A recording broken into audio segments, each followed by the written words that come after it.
4월 14일 주일 대답하시기를 바라노라는 제목으로 욥기 31장 24에서 40절의 말씀입니다. 사랑의 하나님 감사합니다. 오늘도 말씀 묵상의 시간을 주심에 감사합니다. 이 시간을 통하여서 하나님의 말씀이 들리고 복음이 들리기 원합니다. 구속사의 말씀이 깨달아질 수 있는 은혜를 주시옵소서. 오늘 주시는 이 말씀이 제게 주시는 하나님의 음성으로 들을 수 있도록 성령님 도와주시옵소서. 말씀대로 믿고 살고 누리는 인생이 되게 하시고 이 시간도 우리와 함께해 주시옵소서. 감사드리옵고 예수님의 거룩하신 이름으로 기도드립니다. 아멘. 본문의 말씀입니다. 만일 내가 내 소망을 금에다 두고 순금에게 너는 내 의뢰하는 바라 하였다며, 만일 재물의 풍부함과 손으로 얻은 것이 많음으로 기뻐하였다며, 만일 해가 빛남과 달이 밝게 뜬 것을 보고 내 마음이 슬며시 유혹되어 내 손에 입맞추었다면 그것도 재판에 회부할 죄악이니 내가 그리하였으며 위에 계신 하나님을 속이는 것이리라. 내가 언제 나를 미워하는 자의 멸망을 기뻐하고 그가 재난을 당함으로 즐거워하였던가. 실상은 나는 그가 죽기를 구하는 말로 그의 생명을 저주하여 내 입이 범죄하게 하지 아니하였노라. 내 장막 사람들은 주인의 고기에 배부르지 않은 자가 어디 있느뇨 하지 아니하였는가.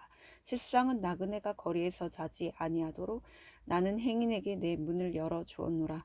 내가 언제 다른 사람처럼 내 악행을 숨긴 것이 있거나 숨긴 일이 있거나 나의 죄악을 나의 품에 감추었으면 내가 언제 큰 무리와 여러 종족에 숨어가 두려워서 대문 밖으로 나가지 못하고 잠잠하였던가. 누구든지 나의 변명을 들어다오. 나의 서명이 여기 있으니 전능자가 내게 대답하시기를 바라노라. 나를 고발하는 자가 있다면 그에게 고소장을 쓰게 하라. 내가 그것을 어깨에 매기도 하고 왕관처럼 머리에 쓰기도 하리라. 내 걸음의 수요를 그에게 알리고 왕족처럼 그를 가까이 하였으리라. 만일 내 밭이 나를 향하여 부르짖고 바디랑이 함께 울었다면, 만일 내가 값을 내지 않고 그 수출을 먹고 그 소유주가 생명을 잃게 하였다면, 밀 대신에 가시나무가 나고 보리 대신에 독보리가 나는 것이 마땅하니라 하고 욥의 말이 그치니라. 아멘. 도움말입니다. 의뢰하다는 굳게 믿고 의지하다는 뜻입니다. 수모는 모욕을 받음을 말하고 독보리는 보리와 비슷하나 독이 있는 열매를 맺는 풀로 원어의 의미는 악취 나는 풀입니다. 본문 요약입니다. 욥은 자신이 하나님보다 재물을 더 중요하게 여기지 않았으며 그로 인한 우상 숭배도 하지 않았다고 주장합니다. 또한 대적을 저주하거나 자신의 범죄를 숨기지도 않았다고 합니다. 그는 이렇게 자신의 무죄를 맹세하며 전능자 하나님이 대답해 주시길 호소하므로 마지막 말을 마칩니다. 오늘의 중보기도입니다. 목회자들의 심령을 깨끗하게 하셔서 늘 성령님과 교제함으로 진리의 말씀을 힘있게 전하게 하옵소서. 아멘. 본문 해설입니다. 첫 번째, 내 의뢰하는 바 24에서 28절의 내용입니다.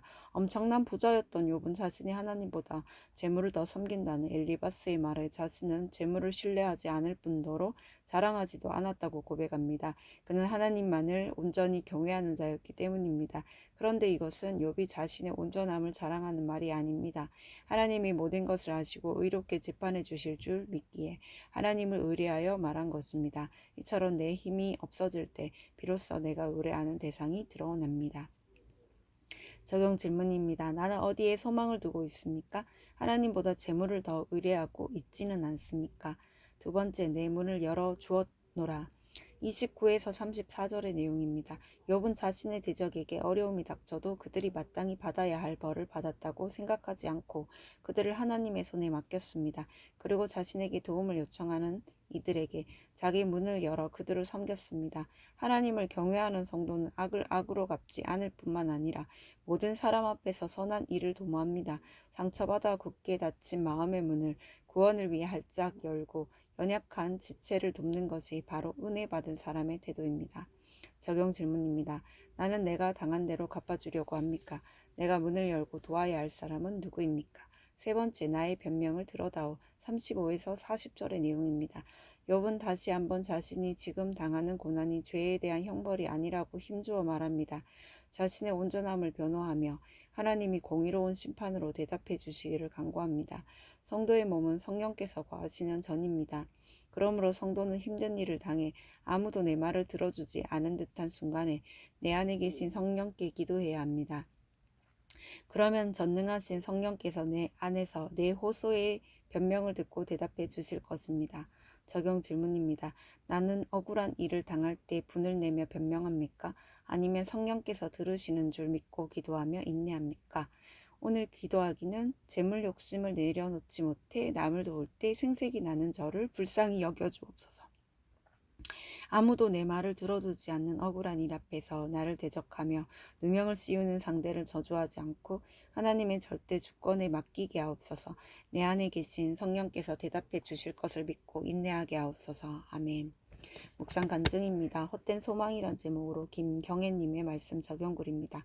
저는 결혼 후 남편을 따라간 외국에서 남편의 권유로 처음 교회에 다니며 신앙생활을 시작했습니다. 하지만 한국에 와서는 발길을 끊었습니다. 그러다 남편이 바람을 피운다는 사실을 알게 된 후 힘들어하던 차에 믿음의 공동체로 인도되어 다시 신앙생활을 하였습니다. 그러나 남편은 생활비를 끊고 이혼을 요구하며 집을 나갔고 당시 살고 있던 집 전세금의 반을 달라고 했습니다. 저는 그런 남편의 말과 태도에 분이 나고 생색이 올라왔습니다. 하지만 구속사의 말씀을 듣고 지체들과 함께 고난을 나누며 가다 보니 남편을 무시하고 질서에 불순종한 내 죄가 보였습니다. 그래서 이 모습을 회개하니 하나님이 남편과 재결합하는 은혜를 부어주셨습니다. 이후에도 믿음 신앙을 이어왔지만 오늘 말씀으로 저를 돌아보니 여전히 헛된 소망을 품고 있음을 보게 됩니다. 어느 정도 재물은 있어야 해 라며 욕심을 합리화하고 미래를 걱정하며 운영 중인 학원의 학생 수를 계수하기 때문입니다. 또한 공동체에 묻지도 않고 내 욕심대로 대출을 받아 오피스텔을 사기도 했습니다. 하나님은 항상 필요한 만큼 채워주시는데 저는 시간이 흐르면 이것을 잊은 채 눈에 보이는 동장 잔고에 따라 마음이 요동쳤습니다. 이렇게 나의 소망을 돈에다 두고 내 소견에 옳은 대로 행한 것을 보게 되니 회개가 나옵니다. 이런 제 삶의 결론으로 현재 군 복무 중인 아들은 예배드리기 귀찮다며 교회를 나가지 않고 있습니다. 아들이 어릴 때 교회를 데리고만 다녔지 말씀을 제대로 가르치지 않은 것을 회개합니다. 교회에서 날마다 큐티하라고 권면해도 들리지 않고 소홀히 했기에 아들에게 믿음의 본을 보이지 못했습니다. 이런 저와 달리 젊은 집사님들이 아이들과 큐티하는 모습을 보면 부럽고 대견하기만 합니다. 이제라도 내 악행을 낱낱이 회개하며 아들이 구원받도록 계속 기도하고 하나님의 주권에 아들을 온전히 맡기길 원합니다. 적용 질문입니다. 학원 업무 시작 전에 내 욕심을 버리게 해주시도록 기도하겠습니다. 군 복무 중인 아들이 주일날 예배드릴 수 있기를 기도하겠습니다. 입니다.